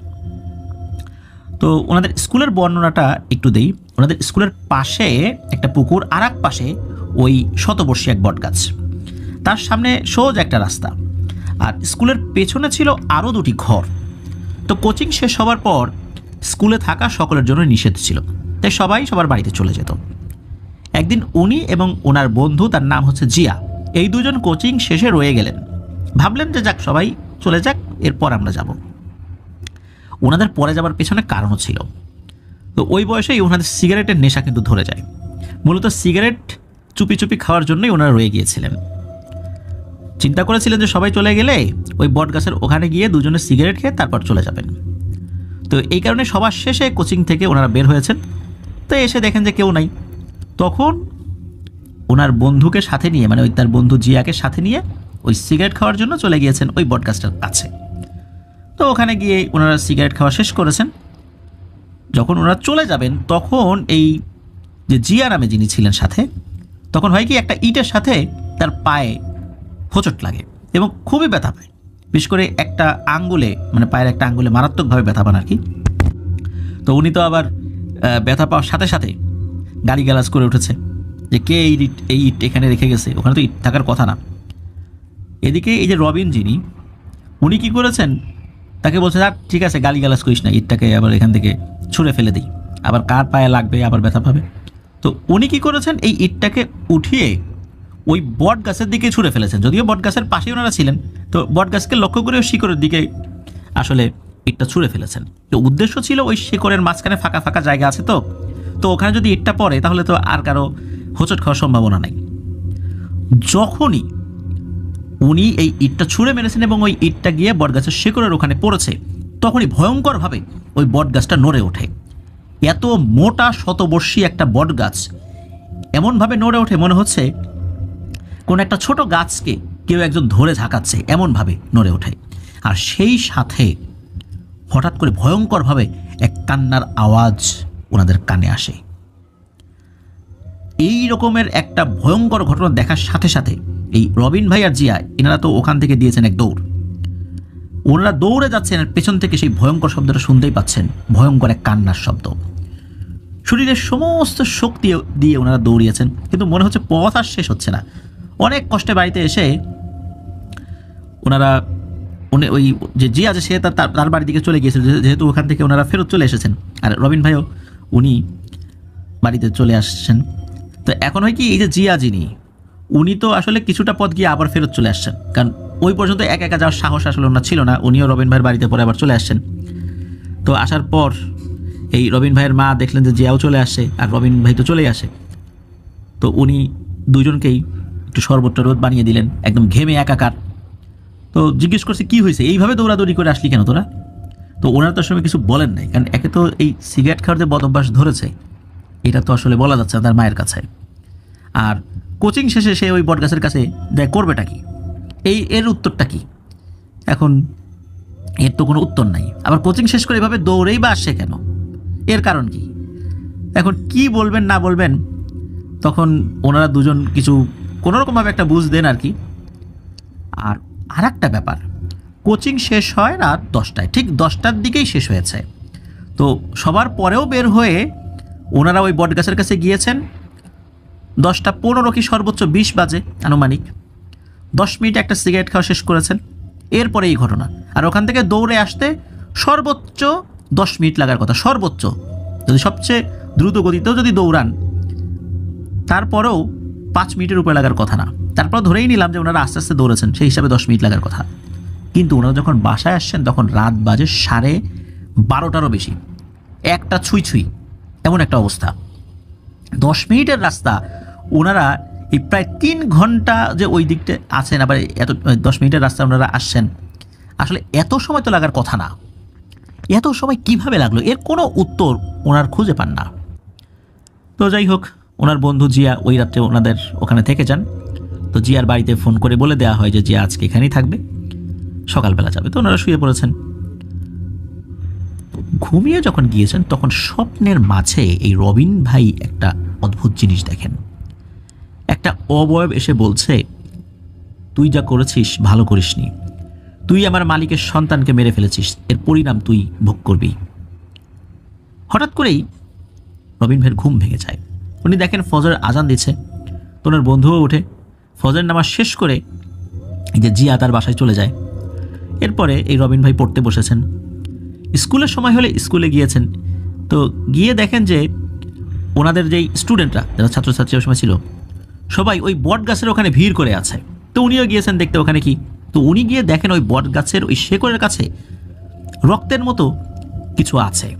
তো এইগুলো দেখে উনি অনেক ভয় পেয়েছেন। রক্ত যদি শুকিয়ে কালো হয়ে যায় বিষয়টা ওরকম। তো ওখানে থাকা স্টুডেন্টরা চিন্তা করছে, এখানে কি রাতের বেলা মারামারি হয়েছে? এমন তো না যে কাউকে এখানে হত্যা করে লাশ সরিয়ে ফেলা হয়েছে। মূলত এটা নিয়েই চিন্তা ভাবনা চলছিল, আসলে হয়েছেটা কি এখানে, এখানে তো রক্ত থাকার কথা না। এই জিনিসটা দেখে মূলত রবিন ভাই খুব ভয় পেয়েছিলেন। তখন উনি চিন্তা করেছেন আর এই বিষয়টা গোপন রাখা যাবে না, নিশ্চয়ই এখানে এমন কিছু হয়েছে যেটা সামনে অনেক বড় বিপদ ডেকে আনছে। আর তারপরে তো রাতের বেলা ওই স্বপ্নটা দেখেছেনই। উনি আর কাল বিলম্ব না করে দ্রুত বাসায় গিয়ে ওনার মা বাবাকে সব ঘটনা খুলে বলেন। এগুলো শুনে ওনার মা বাবা তো খুবই বকাঝকা করেন, কিন্তু এখন বকাঝকা করে আর কী লাভ, এখন সমাধান তো করতে হবে। গ্রামের একজন কবিরাজকে ডেকে আনা হয়, কবিরাজকে সব ঘটনা খুলে বলা হয়। তো কবিরাজ তখন বলেন যে ঠিক আছে, কালকে আমার কাছে আসেন, দেখি একটু খোঁজ খবর নিয়ে আসলে সমস্যাটা কি হয়েছে, আমাকে কিছু টাকা দেন, দেখি সব কিছু ঠিকঠাক করে দেওয়া যায় কিনা। তো দেখা গেল যে সে মোটা অঙ্কের টাকা নিয়ে গেল, পরের দিন গিয়ে তার বাড়িতে খুঁজে পাওয়া যায় না। তারপরে তাকে ফোন দিয়েও পাওয়া যায় না, এলোমেলো কথা বলে ফোন রেখে দেয়। এরপর বোঝা গেল এই কবিরাজটা ছিল একটা ভণ্ড, আসলে সে টাকা খেয়ে বসে আছে, তাকে দিয়ে কোনো কাজ হবে না। কিন্তু কবিরাজ চলে যাওয়ার পরেও কিন্তু কোনো যে সমস্যা হয়েছে এই রবিন ভাই বা জিয়ার সাথে, এরকমটা কিন্তু না, সব কিন্তু ঠিকঠাক আছে। 1 মাস চলে গেল, কোনো কিছুই হয়নি, একদম স্বাভাবিক। ওই একই রকমভাবে ওই 6টার সময় গিয়েছে, রাত 10টার সময় আসছে, কোনো সমস্যা হয়নি। তবে এর ভিতরে আর বট গাছটার ওই দিকটাতে ওনারা যান নাই, দিনেও না রাতেও না। আর এই 1 মাস পর উনি আবার কোচিং করাও ছেড়ে দিয়েছিলেন, রাতের বেলা আর কোচিং করতে যান নাই। তো ঘটনা শুরু হয় মূলত 1 মাস 10 দিন পর থেকে। টানা 4-5 দিন বৃষ্টির কারণে ওনাদের এলাকা অনেক পানি হয়ে গিয়েছে আর কি। তখন চারদিকে অনেকে মাছ ধরার জন্য কারেন্ট জাল পেতেছে। তো উনিও জাল কিনেছেন মাছ ধরার জন্য। 2-3 দিন ধরেছেন, ভালো মাছ পেয়েছেন। একদিন রাত 10টার দিকে তো এই রবিন ভাইয়ের মা বলছে যে তোর ছোট ভাই তো জালগুলো পেতে আসছে, ওই তো মাছ টাছ নিয়ে আসে, আজকেও যাবে না, তুই সময় করে মাছগুলো নিয়ে আসিস। তো উনি আবার বলছেন যে আমার এখন খিদা পাইছে, আমি এখন এই মাছটা আনতে যেতে পারবো না। তখন ওনার মা বলল যে আরে এই মাছগুলো যদি জালে আটকে থাকে তাহলে সাপে এসে খেয়ে ফেলতে পারে, আবার এই মাছগুলো তো মরে পচে যেতে পারে, আবার সাপ যদি আবার জালে আটকায় তাহলে এই সাপ তো ছুটার জন্য যেভাবে ছটফট করবে, এটা জালও ক্ষতি হবে, সাপও আটকে মারা যাবে, অনেক সমস্যা হবে। তখন রবিন ভাই চিন্তা করছে আচ্ছা ঠিক আছে যাই তাহলে। আর রবিন ভাইয়ের আম্মা আবার বলেছেন তুই যা, দেখি তো ছোটো ভাইকে দিয়ে খাবার টাবার পাঠানো যায় কিনা। রবিন ভাই কী করেছেন, ওনার বাবার একটা বড় চার্জার লাইট নিয়ে বাইরে বের হয়েছেন। এক ধরনের কালো লম্বা চার্জার লাইট থাকে না, ওইগুলো, যেটার অনেক আলো হয়। তো উনি চলে গিয়েছেন সেখানে যেখানে তার ছোটো ভাই জাল পেতেছে, ওই জায়গাটা তো চিনতেন উনি। ওই জায়গাটা ওনার বাড়ি থেকে হেঁটে যেতে 15 মিনিটের মতো সময় লাগে, যদি ধীরে ধীরেও হেঁটে যান আর কি। তাড়াতাড়ি হেঁটে গেলে 7-8 মিনিট লাগবে আর কি। তো একটা লম্বা রাস্তা, রাস্তার এক পাশে ওনাদের গ্রাম, অন্য পাশে আর একটা গ্রাম, মাঝখানে ছোট একটি কালভার্টের মতো রয়েছে। এই কালভার্টটাই এই 2 গ্রামের একটা সীমানা হিসাবে ধরা হয় আর কি, রাস্তার এপাশ ওপাশ। তো ওখানে আরও একটি তাল গাছ রয়েছে, ওই জায়গাতেই মূলত জালগুলো পাতা, বৃষ্টির কারণে ওদিকে পানি হয়ে গেছে। আর ওই কালভার্টের এক পাশে আধা কিলোমিটারের মধ্যে কোনো ঘর বাড়ি নেই, এরপরে গিয়ে ঘর বাড়ি আছে আর কি। তবে এই আধা কিলোমিটারের মধ্যে অনেক গাছপালা রয়েছে আর কি, ফসলি জমিও রয়েছে। তো তো উনি তো ওনার বাবার লাইটটা নিয়ে জালগুলো ওইখানে দেখতে আসেন। তো ওই কালভার্টের ওখানে এসে একটু বসেন। তো ওনার তো সিগারেট খাওয়ার অভ্যাস তো ছিলই, উনি বের হওয়ার সময় কিন্তু সিগারেটটা নিয়ে এসেছিলেন। তো চিন্তা করেন যে এখানে বসে একা একা বসে একটু নিরিবিলি সিগারেট খাই, আবার অন্য কেউ মুরব্বীরা দেখে ফেললে তো আবার বেয়াদবি হবে। এরপরে জালগুলোতে মাছ টাছ কী ধরেছে এটা দেখবো আর কি। তো ওনার সিগারেট খাওয়া তখনও শেষ হয়নি, উনি দেখলেন যে দূর থেকে কেউ একটা কুপি নিয়ে আসছে। তো উনি ভেবেছেন যে লাইটটা মেরে দেখি কে আসে। তো ওই অবস্থায় উনি যে লাইট মারছেন, লাইটটার অন হচ্ছে না। এটা কিন্তু নতুন চার্জার লাইট, ফুল চার্জ আছে, তারপরও লাইটটা অন হচ্ছে না কোনো একটা কারণে। তো উনি ভাবছেন যে ইলেকট্রনিক জিনিস কোনো কারণে তো ডিস্টার্ব দিতেই পারে। তো কুপি নিয়ে যেই অভাবটা ওনার কাছে আসছে, দেখে যে এটা আর কেউ না, তারই আপন ছোটো ভাই, সে ভাত নিয়ে আসছে। যেহেতু উনি না খেয়ে বের হয়েছেন, তার মা তো বলেছিল ছোটো ভাইকে দিয়ে ভাত পাঠিয়ে দেবে। তো উনি আবার ওনার ছোটো ভাইকে বলেন, কিরে তুই ভাত নিয়ে আসলি কেন, না আসলেও তো চলতো। তো ছোটো ভাই বলে যে মা বললো যে তোমার খিদা পাইছে, তুমি না খেয়ে চলে আসছো, এই জন্য ভাতটা দিয়ে পাঠাইছে। তখন উনিও চিন্তা করেন, হ্যাঁ তাই তো, বলছিল যে ওকে দিয়ে পাঠাবে, তেমন হয় পাঠাই দিস। তো উনি আবার বলতেছেন যে আচ্ছা ঠিক আছে, আমি পরে খাবো, তুই এখন বাড়িতে চলে যা, আর এই খাবারের পাত্রগুলো আমি নিয়ে আসবো। উনি আবার চিন্তা করেন, আচ্ছা ছোটো ভাইকে কি একা পাঠানো ঠিক হবে, পথে আবার কোনো বিপদ আপদ হয় কি না। তো ছোটো ভাইকে পাশে বসেই উনি খাবার খাওয়া শেষ করলেন। এরপরে হয় কি, অন্য একটা লোক ওই দিক দিয়ে আসছে। চিন্তা করলেন যে এটা কি আমাদের গ্রামের দিকে যাচ্ছে কি না, দেখি কাছে আসুক কি এটা দেখব। যখন ওই লোকটা কাছাকাছি আসে, তখন দেখে তারই পরিচিত এক গ্রাম সম্পর্কের চাচা। তো ওই রবিন ভাবলেন যে ভালোই তো হলো, এই চাচার সাথে ছোটো ভাইটাকে বাসায় পাঠিয়ে দিই। তো যেমন ভাবনা তেমন কাজ, ওই চাচার সাথে তার ছোটো ভাইকে পাঠিয়ে দিলেন। আর উনিও একটু নিরিবিলি বসে রইলেন। লাইট কিন্তু তখনও জ্বলছিল না, চাঁদের আলো হালকা হালকা ছিল আর কি। উনি চিন্তা করছেন, আচ্ছা জালগুলোতে মাছ কেমন পড়লো, এটা কীভাবে বুঝবো, লাইট তো অন হচ্ছে না। তো ওনার একটা লাইটার ছিল সিগারেট খাওয়ার জন্য, ওই লাইটারের একটা পাশে একটা ছোট্ট লাইট ছিল, যেটা দিয়ে কোনো মতো একটু দেখা যায় আর কি। তো উনি চিন্তা করেন এটা দিয়ে আপাতত কাজ সারি। তো উনি যখন পানিতে নামতে যাবেন, হঠাৎ করে ওই মহিলারা নুপুর পায়ে হাঁটলে যে ধরনের একটা শব্দ হয় না, ওরকম একটা শব্দ শুনতে পান। তো উনি চিন্তা করেন কী ব্যাপার, এত রাতের বেলা এই ধরনের শব্দ কোথা থেকে আসে। এর কয়েক সেকেন্ড পরই বাচ্চার কান্নার শব্দ উনি শুনতে পান। তখন ওনার মধ্যে একটু ভয় ভয় লাগছিল। উনি চিন্তা করলেন যে এখন আর জাল টাল দেখবো না, এখন বাড়িতে চলে যাই, নিশ্চয়ই কোনো একটা সমস্যা হবে, কারণ এর আগে তো ওই যে একটা সমস্যার কথা ওনার মনে ছিলই। তখন কি করেছেন, উনি বাড়ির দিকে রওনা দিয়েছেন, ওই জালের দিকে আর যান নাই। তখন পেছন থেকে হঠাৎ করে রবিন, এই রবিন, এইভাবে কেউ একজন ডাকছে, আর কণ্ঠটা ছিল একটা মেয়েলি কণ্ঠ। তো উনি পেছন দিকে তাকিয়ে দেখেন কিচ্ছু নাই। তখন ওনার ভয়ে শরীর কাঁপাকাঁপি শুরু হয়ে যায়, গলা শুকিয়ে যায় ভয়ে। এমন সময় একটা বিশ্রী রকমের দুর্গন্ধ এসে ওনার নাকে লাগে। আর ওই কালভার্টের কাছে তো একটা তাল গাছ ছিল, যেটা শুরুতে বলেছি। হঠাৎ করে তাল গাছের উপর থেকে একটা ডাক ভেসে আসে নারী কণ্ঠের, রবিন, এ রবিন, এই দেখ উপর দিকে তাকা, দেখ আমি উপরে। এই কথা শোনার পর উনি উপর দিকে তাকিয়েছেন। তো উপর দিকে তাকিয়ে দেখতে পান যে একটা নারী অবয়বের মতো চেহারা, একটা হাত নাই, একটা পা নাই, তবে দেখেই বোঝা যাচ্ছে এটা মানুষ না। হাত দিয়ে রক্ত পড়ছে, পা দিয়েও রক্ত পড়ছে, আর ওইটার হাতে একটা ইটের মতো কিছু একটা। আর এটার যে দাঁত, সেগুলো এতটা চকচক করছে, মনে হচ্ছে এগুলো লাইট জ্বলছে দাঁতের ভিতরে। দাঁতগুলো ছুরির মতো চোখা চোখা বড় বড়, বিশ্রী রকমের চেহারা, এটা বোঝাই যাচ্ছে। হঠাৎ কি করে উপর থেকে ওই ইটটা মারে ছুঁড়ে ওনার দিকে। তো উনি কিছুটা সরে গেলেও ইটের একটা কোণা ওনার মাথার এক পাশে এসে লাগে, আর এরপরই উনি অজ্ঞান হয়ে যান। এরপর ওনার কিছু মনে নাই। ওনার যখন জ্ঞান ফেরে, তখন উনি জানতে পারেন 3 দিন পর ওনার জ্ঞান ফিরেছে। আর ওনাদের ওখানকারই একটা হসপিটালে তখন উনি ভর্তি ছিলেন। দেখেন যে ওনার মা এবং দাদি ওনার পাশে আছেন। উনি ওই সময় মাথা নাড়াতে পারছিলেন না। পরে উনি জানতে পারলেন ওনার মাথায় 28টি সেলাই করা হয়েছে, মানে 28টা সেলাই দেওয়া হয়েছে। এত লম্বাভাবে কেটে গিয়েছিল এবং এত বিশ্রীভাবে কেটে গিয়েছিল, এবড়ো থেবড়ো হয়ে কেটে গিয়েছিল। ওটাকে একটা শেপে আনতে 28টা সেলাই লেগেছে। নিজেকে যখন একটু সুস্থ মনে করলেন উনি, তখন মূলত উনি শেয়ার করেন ওই রাত্রে কী হয়েছিল। আর এরপর এই রবিন ভাইয়ের মা যেটা বললেন, সেটা শুনে তো ওনার আরও মানে ভয় লাগে। সেটা হলো যে ওনার মা বলেন যে তোকে জাল দেখতে পাঠানোর পর আমি আর তোর জন্য ভাত পাঠাই নাই, অনেকক্ষণ তোর জন্য বসেছিলাম, মনে করেছিলাম যে একটু পর তো তুই চলেই আসবি। এরপরই মূলত তোর বাবা এবং ভাইকে পাঠাই তোর খোঁজ করার জন্য যে কী অবস্থা। পরে এই তাল গাছের নিচে তোকে রক্তাক্ত অবস্থায় পায় এবং ওই রাতেই হসপিটালে ভর্তি করানো হয়। এই কথা শোনার পর রবিন ভাই তো বলে ওঠেন যে আরে তুমি আমার জন্য ভাত বেড়ে বসেছিলা, মানে এই যে ছোটো ভাইকে আমার পাঠাইলা ভাত দিয়ে। তখন ওনার আম্মু বলেন যে তোর ছোটো ভাইকে কখন পাঠাইলাম, তো ছোটো ভাই তো দিব্যি ঘুমাচ্ছিল তখন, আমি তোকে পাঠাই নাই। এই কথা শোনার পর ওই যে চাচা, ওই চাচার কথাও বলেন এবং পরবর্তীতে খোঁজ নিয়ে জানা যায় যে সেই চাচার শরীর ওই রাত্রে অসুস্থ ছিল, উনি বাড়ি থেকে বের হন নাই। মূলত এই যে মাছের তরকারি দিয়ে, মূলত ছোটো মাছ রান্না করেছিল, এই মাছের তরকারি দিয়ে এই যে ছোটো ভাই আসলো, পরে ওই চাচা আসলো, আসলে এরা কারা ছিল, কেনই বা তাকে আবার খাওয়ালো? তো যাই হোক, এরপর এই রবিন ভাইয়ের আব্বু উনি ঢাকার বাড্ডাতে একজন কবিরাজের সন্ধান পান।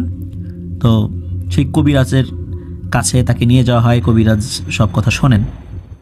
তখন কবিরাজ বলেন যে আপনারা আজকে ঢাকায় থাকেন, আমি রাতের বেলা আমার সাথে থাকা জিনদেরকে পাঠাই, দেখি ওরা কী তথ্য সংগ্রহ করে। তো পরের দিনের কথা কবিরাজ বলেন যে উনি জিনের মাধ্যমে জানতে পেরেছেন যে এই সব দোষ আপনার ছেলের। মূলত ওই যে বটগাছটা আছে ওই এলাকাতে 1000 বছরেরও বেশি সময় ধরে একটা জিন পরিবার থাকে। মূলত জিন পরিবার না, বেশ অনেকগুলা জিনের একটা গোত্র বলা চলে, কয়েকশো জিন। তো ওই সর্দারের যেই ছোট ছেলে, এই ছোট ছেলেটাকে এই রবিন ভাই নাকি ইট মেরে মেরে ফেলেছে। আর ওই কবিরাজ তার জিনের মাধ্যম দিয়ে ওই জিন সর্দার তার সাথে কথা বলেছে। তো ওই জিনটা আবার খুবই ভালো।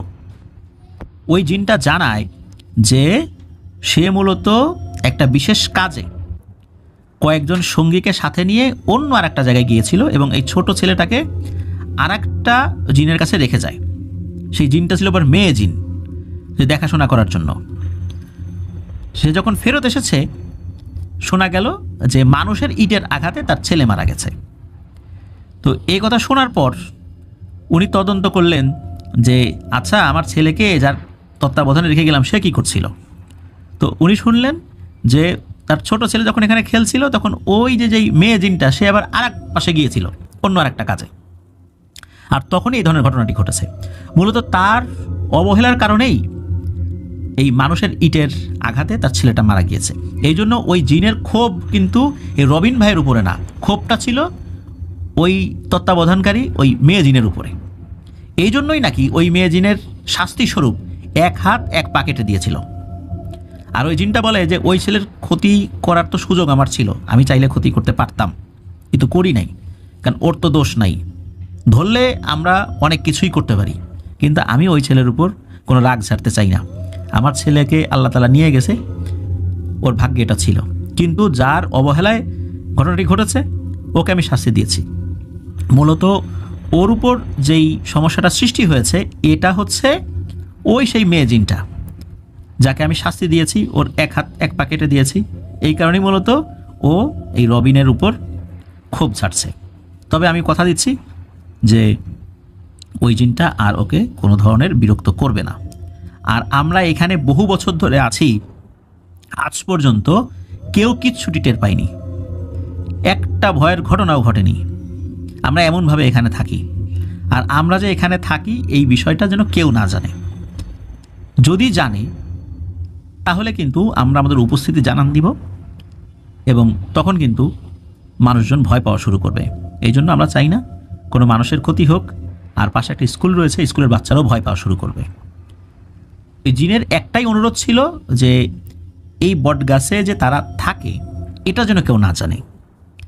তো এই কারণেই মূলত এই ঘটনায় ওই বটগাছটার এক্স্যাক্ট লোকেশনটা আমরা জানাইনি, কিন্তু ওই বটগাছটার এক্স্যাক্ট লোকেশনটা আমাদেরকে আসলে রবিন ভাই চাইলে জানাতে পারতেন, কিন্তু এই কারণে উনিও আমাদেরকে জানান নাই।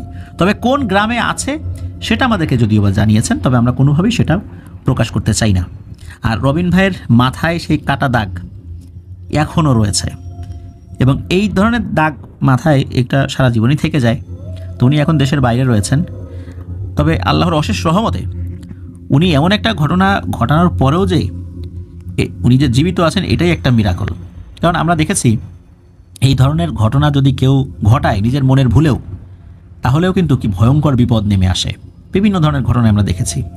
আসলে ওই জিনটা অনেক ভালো ছিল, যার ফলশ্রুতিতে নিজের সন্তান হত্যার বদলাও কিন্তু তিনি ভিন্নভাবে নিয়েছেন। তিনি মানুষের উপর দিয়ে নেন নাই, ওই বাচ্চার দায়িত্বে থাকা যিনি ছিলেন তার উপর নিয়েছেন। তাকেও তিনি হত্যা করতে পারতেন, কিন্তু না, তিনি সেটা করেন নাই। তিনি ভিন্ন ধরনের শাস্তি দিয়েছিলেন। তো এটাই ছিল ঘটনা। ধন্যবাদ জানাচ্ছি রবিন ভাইকে ওনার সাথে ঘটে যাওয়া একটি ঘটনা আমাদের সাথে শেয়ার করার জন্য। প্রিয় লিসেনার্স, চলুন আমরা চলে যাব আমাদের এইবারের এপিসোডের পরবর্তী আরও একটি নতুন ঘটনায়। আবারও স্বাগতম জানা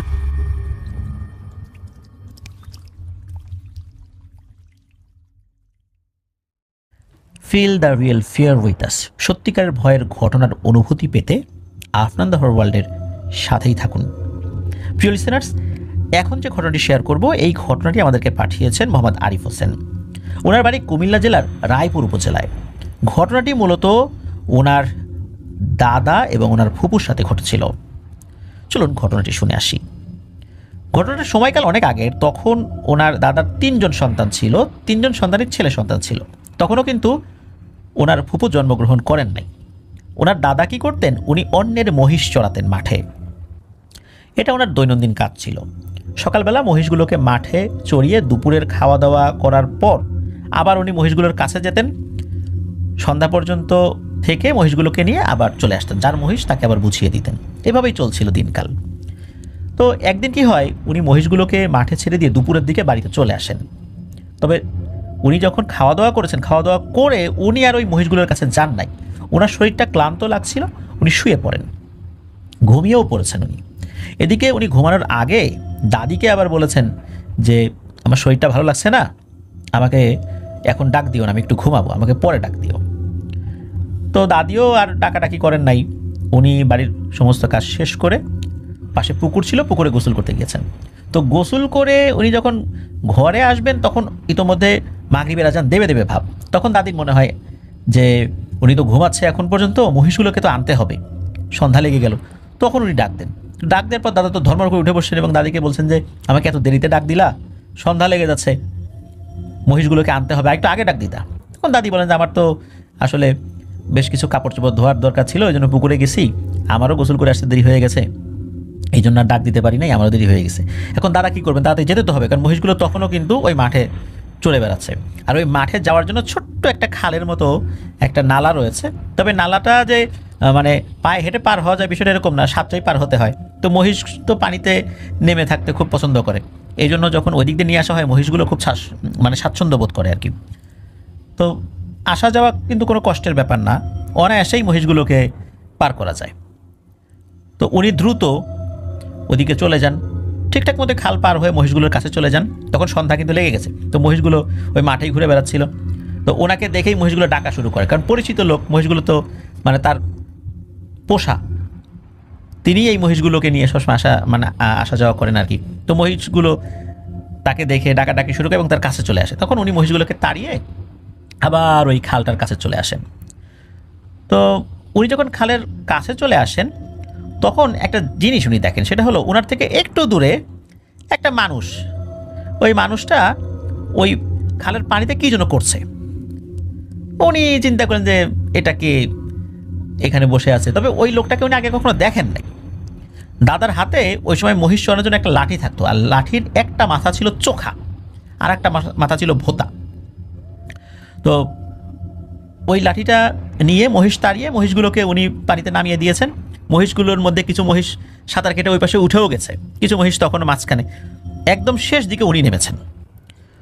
নামার ঠিক আগে ওই যে অবয়বটা দাদার নাম ধরে ডেকেছে, তখন উনি আর এটার উত্তর নেন নাই।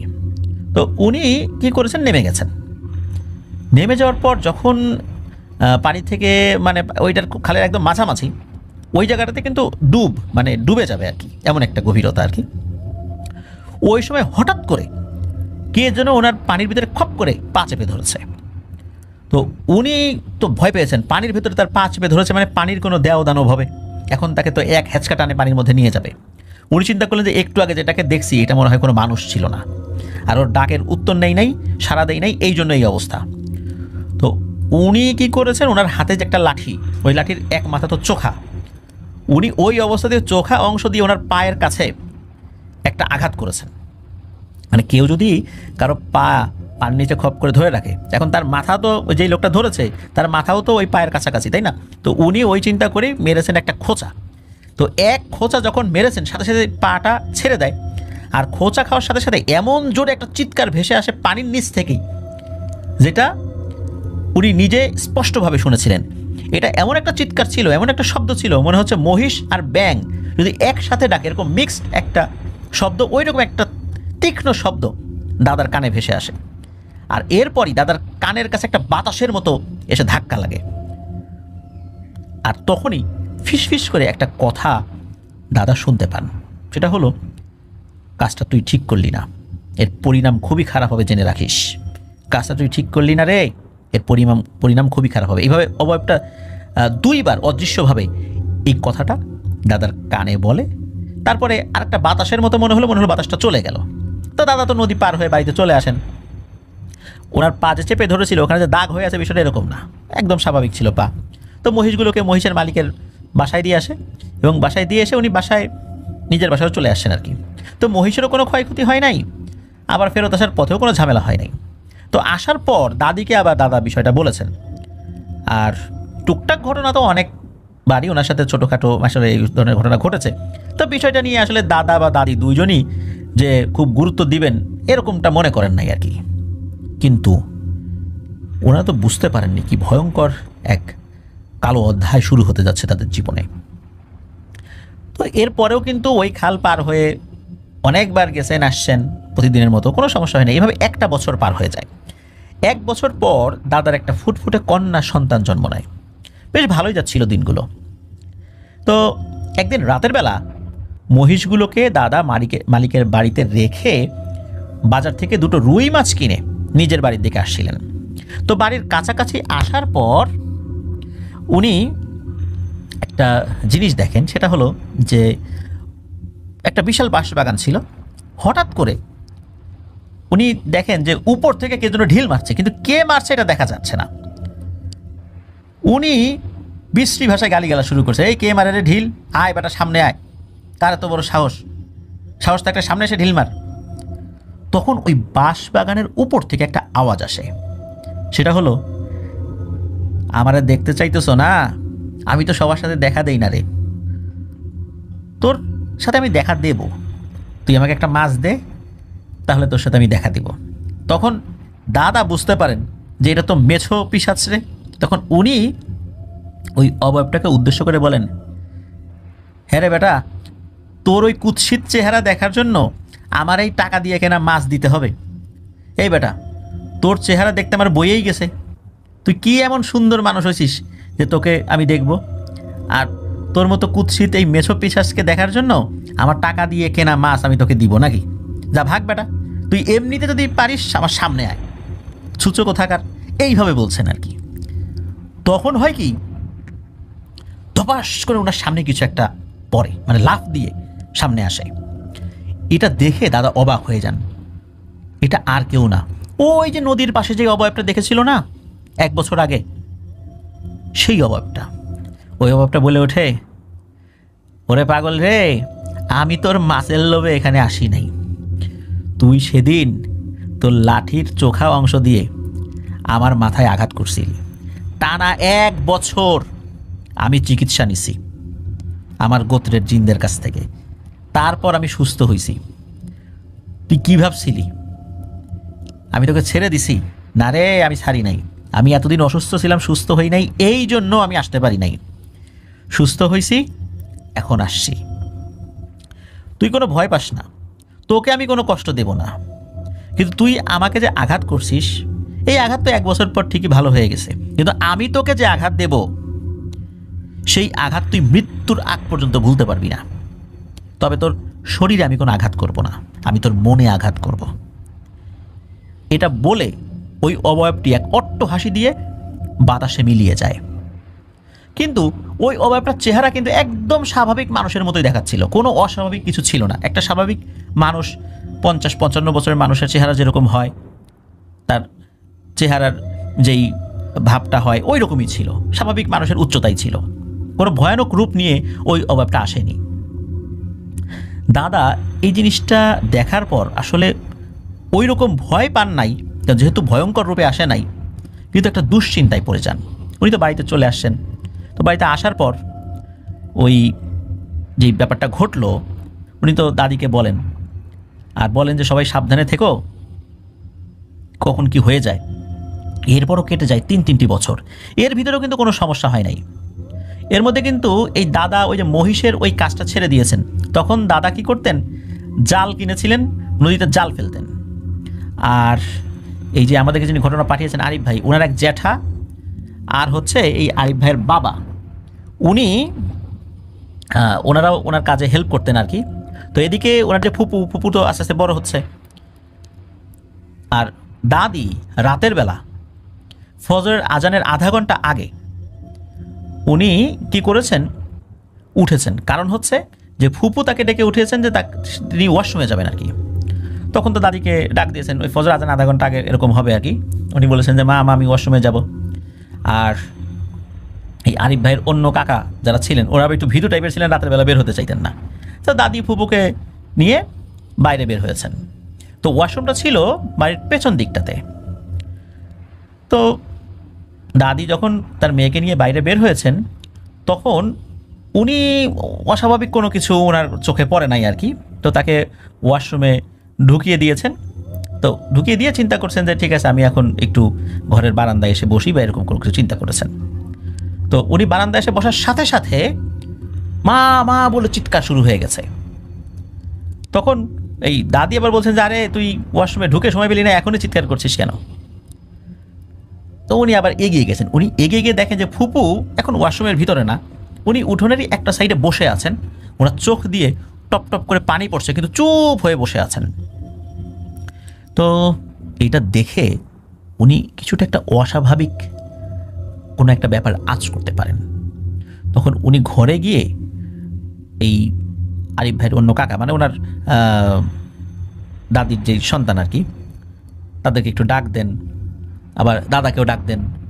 তখন ওনারা উঠে আসছেন। তো উঠে আসার পর ওখানে গিয়ে দেখা যায় যে এই যে ফুপু যিনি, উনি তো বসে আছেন, ঠিক ওইভাবেই বসে আছেন, নড়াচড়া কিচ্ছু করছে না, চোখ দিয়ে হালকা পানি পড়ছে। যখন ওখানে গিয়ে তার শরীরটা টাচ করেছে, সবাই আশ্চর্য হয়ে যায় যে ফুপুর শরীরটা একদম তুলার মতো নরম, মনে হচ্ছে ওনার শরীরে কোনো হাড় গড়ি নাই। যখন ওনাকে টাচ করেছে উনি মাটিতে পড়ে গেছে। তো ওনার শরীরের এই অবস্থা দেখে সবাই তো চিৎকার চেঁচামেচি শুরু করে, মনে হচ্ছে শরীরের ভিতরে হাড়গুলো সব গলে পানি হয়ে গেছে। আর এই চিৎকারে আশেপাশের বাড়ি থেকে কিছু লোকজনও চলে আসে। সবাই তো পুরো অবাক হয়ে যায় যে কি ঘটলো। এদিকে সব লোকজন চলে আসছে, আশেপাশে আত্মীয় স্বজনও চলে আসছে। এমন একটা ঘটনা ঘটলো, একটা মানুষের শরীরটা এত নরম হয়ে যেতে পারে কিভাবে? তো যাই হোক, এই ঘটনার আসলে কারণটা দাদা কিন্তু উপলব্ধি করতে পেরেছিলেন, কিন্তু এরকম ভয়ঙ্করভাবে হবে এটা উনি বুঝতে পারেন নাই। কিন্তু ফুপু কিন্তু তখনও জীবিত ছিলেন, তিনি চোখ খুলে আছেন। যখনই তার বাবা সামনে আসে তখনই চোখ বড় বড় করে ফেলে আর হাসতে থাকে, হাত পাগুলো মুচড়াতে থাকে। মুচড়ানো মানে এরকম যে মনে হচ্ছে অটোমেটিক হাত পাগুলো মুচড়াচ্ছে। আমরা যদি দড়ি পাক দেই মনে হচ্ছে ওইভাবে কেউ তার হাত পাগুলো পাক দিচ্ছে, কারণ তার শরীরের ভিতরে তো হাড়গোড় মনে হচ্ছে নাই। একজন কবিরাজকে ডেকে নিয়ে আসা হয়। এই কবিরাজটা ছোটোখাটো কিছু ট্রিটমেন্ট করতে পারতো, তো তাকে নিয়ে আসা হয়। নিয়ে আসার পর সেই জিনিসটা দেখে একটু ভয় পায়, তারপরও বলে ঠিক আছে আমাকে 2000 টাকা দিতে হবে, কিছু জিনিসপত্র কিনতে হবে। সেই সময় 2000 টাকা মানে কিন্তু অনেক টাকা। তখন দাদা নিজের কাছে যা ছিল পাড়া প্রতিবেশীদের কাছ থেকে কিছু ধার নিয়ে কবিরাজকে দেন। তো কবিরাজ ওই জিনিসটা নিয়ে চলে যান, বললেন যে আমি পরে আসবো, দুপুরের দিকে আসবো আর কি। তখনও তো ফজরের হয় নাই আর কি। তো যাই হোক, সকালবেলা এদিকে ফুপুর অবস্থার কিন্তু আস্তে আস্তে অবনতি হচ্ছে। তো দুপুর হওয়ার আগেই দাদা কী করেছেন, কবিরাজের বাড়িতে গেছেন। গিয়ে দেখা গেল কবিরাজ দিব্যি ঘুমাচ্ছে নাক ডাকিয়ে। তখন কবিরাজকে বলেন কী ব্যাপার, আপনি নাক ডাকিয়ে ঘুমাচ্ছেন? এদিকে আমার মেয়ের অবস্থা খারাপ, আপনি না আমার কাছ থেকে টাকা নিলেন এতগুলো টাকা আপনি ট্রিটমেন্ট করবেন বলে।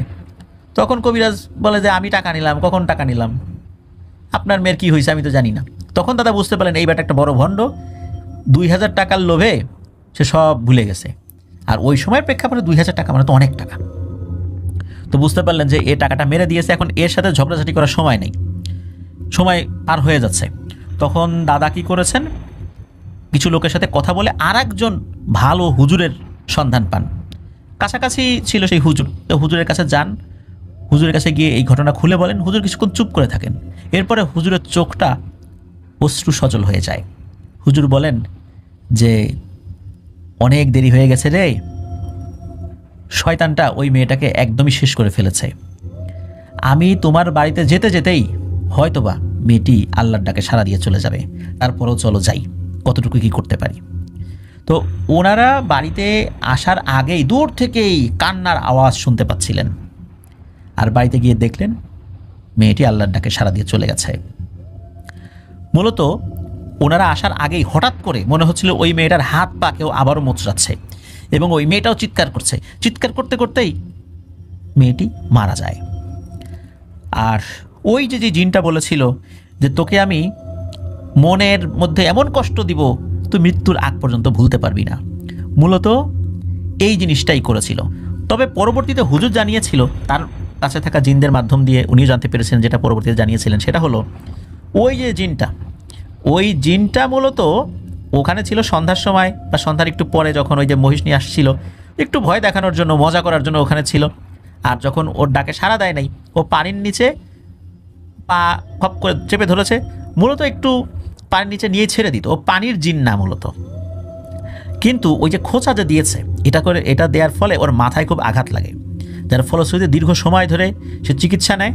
এবং তার গোত্রের সর্দার সে বলে যে তুমি মানুষের হাতে আহত হয়ে এখানে আসছো, তুমি ততদিন পর্যন্ত আমাদের গোত্রে থাকতে পারবা যতদিন তুমি অসুস্থ।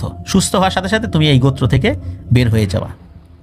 যদি তোমার এই অপমানের বদলা নিয়ে ফেরত আসতে পারো তাহলে এই গোত্রে আসবা, নাহলে তুমি এই গোত্র থেকে চিরকাল বাইরেই থাকবা।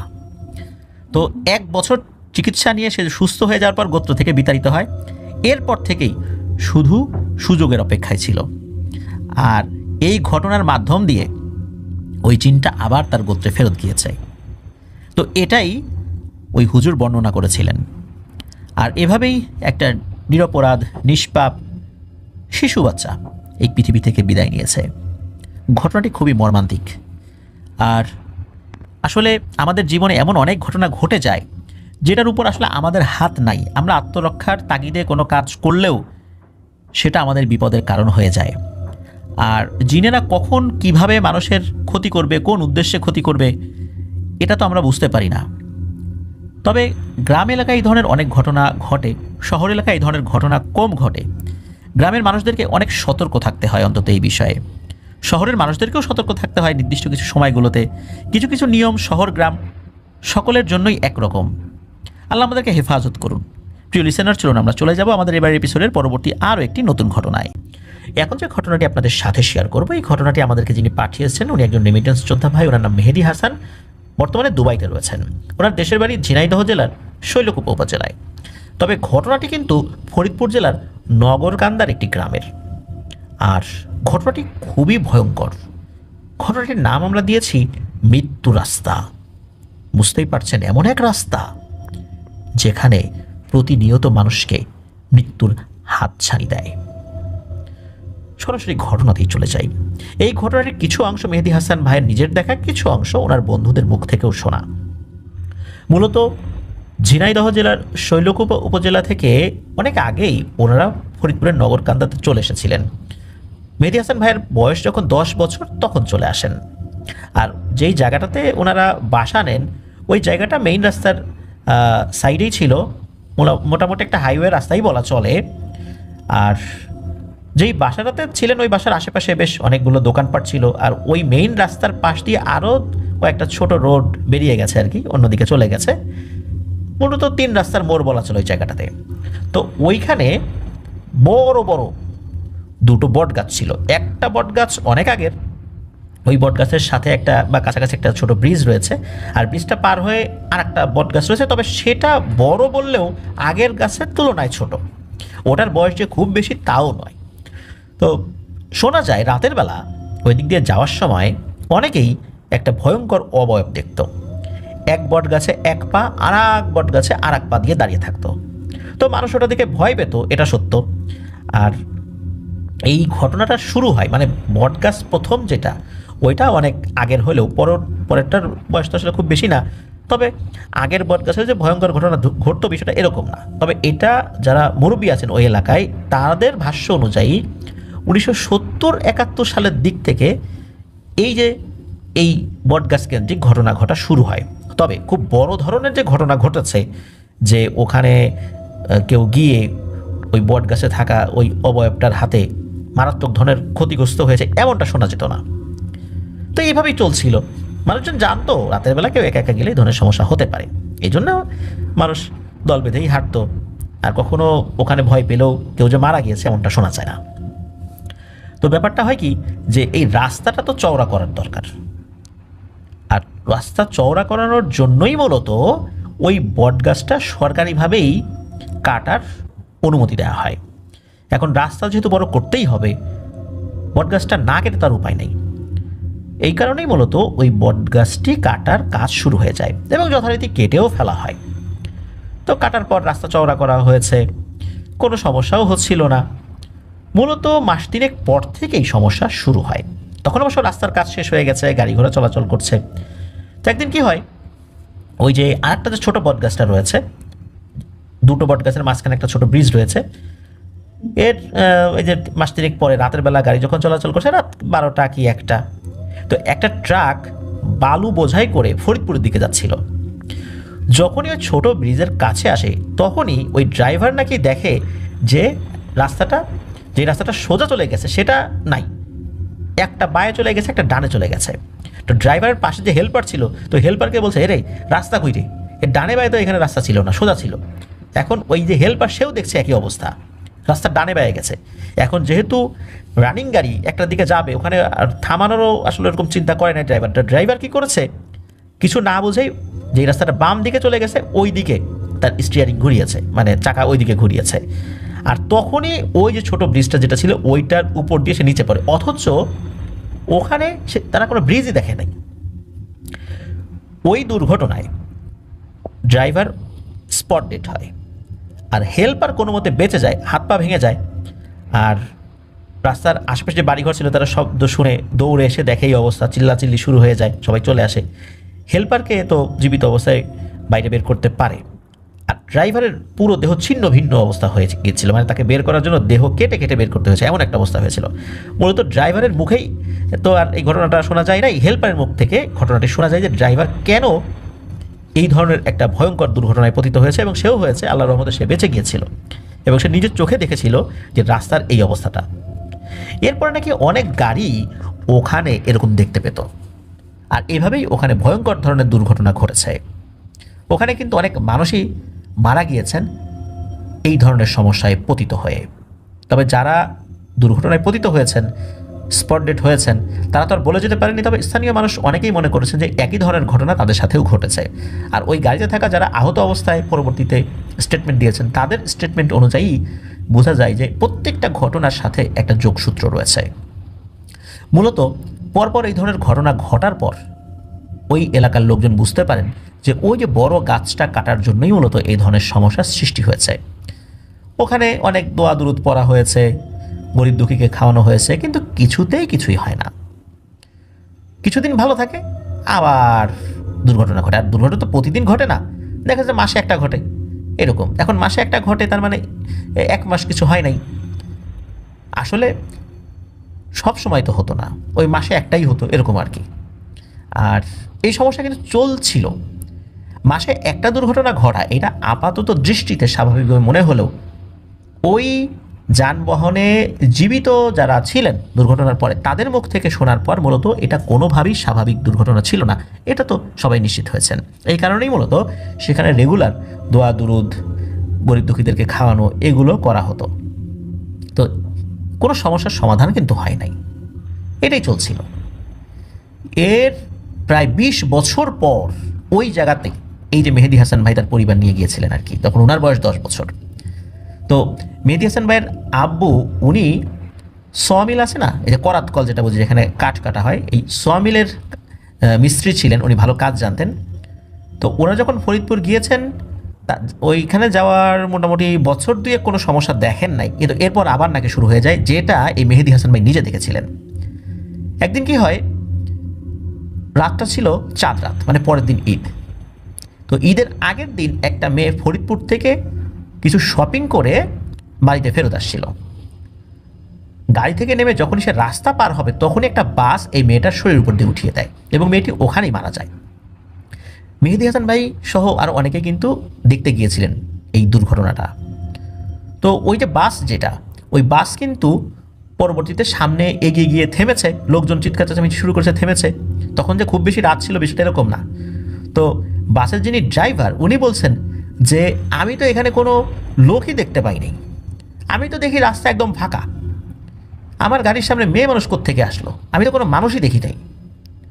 তখন উপস্থিত সবাই বুঝতে পারেন যে আসলেই এই ড্রাইভারের দৃষ্টিভ্রম হয়েছিল, মূলত সে কিছুই দেখেনি। আর এই ধরনের দুর্ঘটনা তো বিভিন্ন ধরনের মাত্রা পাচ্ছিল প্রতিনিয়ত। এটা ছিল একটা নতুন মাত্রা, যে রাস্তা পার হওয়ার সময় ড্রাইভার কিছু দেখে না, অথচ একটা দুর্ঘটনা ঘটে যায়। যে পার হচ্ছিল তার সাথে নিশ্চিত একটা দুর্ঘটনা ঘটবেই, এমন একটা অবস্থা। এর কিছুদিন পর ঘটে আরও একটি ভয়ঙ্কর ঘটনা। একটি বাস দুটো, মানে অপোজিট, একটি বাস আর অন্য আরেকটি বাস অপোজিট ডিরেকশন থেকে আসছিল। আর এই বাস দুটির যেই নাম, বাংলাদেশের খুবই স্বনামধন্য কোম্পানি, তবে আমি শুধু একটা কোম্পানির নাম বলবো, আর একটা বলবো না সঙ্গত কারণে। একটা গাড়ির নাম ছিল সোনাত্তরী, আর একটা গাড়ি যেটা, সেটা যদি আমরা বাংলায় লিখতে যাই, এটার প্রথম অক্ষর গরুর গ, মানে গ হবে আর কি। তো যাই হোক, এই গাড়ি দুটো তার অপোজিট ডিরেকশন থেকে আসছিল। এই গাড়ি দুটো কি হয়, একদম মানে এর একটা তো আরেকটাকে ক্রস করে চলে যাবে, তো ক্রস করে হয়তোবা একটা আরেকটাকে ক্রস কেবল করছে, এমন অবস্থায় দুর্ঘটনা ঘটে। এই দুর্ঘটনায় মারাত্মকভাবে আহত হন যাত্রীরা, আর এই দুই গাড়িরই ড্রাইভার এবং হেল্পার মারা গেলেও কাকতালীয়ভাবে এই দুই গাড়িরই কন্ট্রাক্টর বেঁচে যান। তারা এক অদ্ভুত এবং ভয়ঙ্কর অভিজ্ঞতা শেয়ার করেন। তারা বলেন ঘটনাটি ঘটেছে রাতের বেলা, নাইট কোচ ছিল এই দুটোই। তো তারা দুইজনে একই বক্তব্য দেন, দুর্ঘটনা ঘটার আগে তারা দেখেছিলেন এই রাস্তার ঠিক মাঝখানে একটা বড় বট গাছ।